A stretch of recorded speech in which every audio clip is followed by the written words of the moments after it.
وأي واحد إنه أصلا أنت مرة بشكل يقص له وأركنه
السلام عليكم.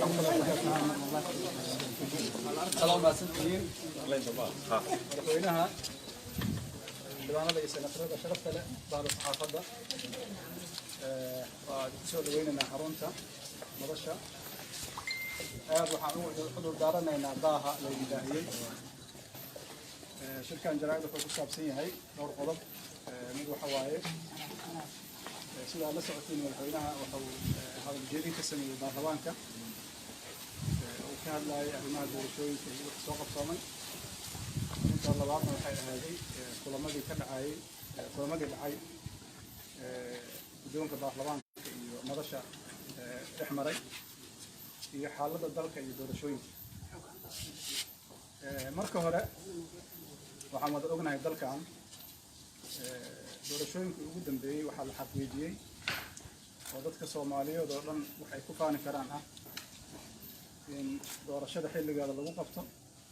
doorasho degan oo laga wada tashaday oo natiijadeeda la wada ixtiraamo ay noqoto waa guul dadka Soomaaliyeed u soo hooyatay oo ayna muhiim tahay in la xaqiijiyo arrintaas madashu iyadoo taas ka duulaysa ay aaminsan tahay inay laga maarmaan tahay doorashooyinku inay waqtigooda ku dhacaan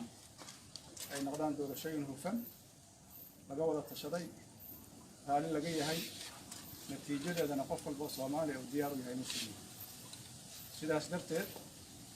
madashu waxay ka digaysaa muddo kororsi magac kasta loo bixiyo oo ay ka shaqayso xukuumadda si taas loo gaaro waxaa lagama maarmaan wada hadal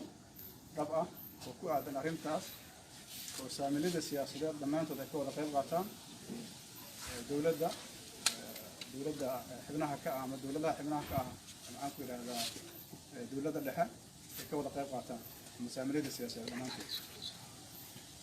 taas si loo helo waxay u baahan tahay abuuris jawi kalsooni xasilooni iyo wada tashi waxaan soo dhaweynaynaa maanta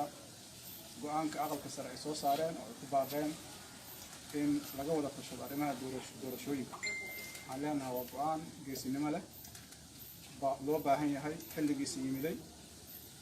waana soo dhaweynaynaa sidaas oo kale wada shaqaynta labada aqal ayadoo la ilaalinayo sharciga iyo dastuurka ayadana aadan mataqaanaa u dhiirigelinaynaa inay wada shaqeeyaan labada aqal marxaladda soo socota dhammaystirkeedana si wanaagsan oo wadajira loo wada shaqeeyo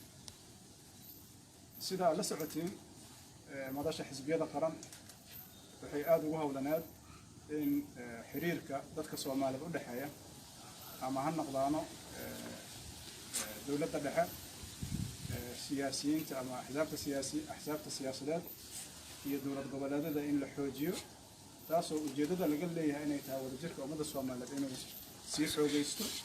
loona diyaar garoobo marxaladda la joogo marka aan u gudbo khudbadii madaxweynaha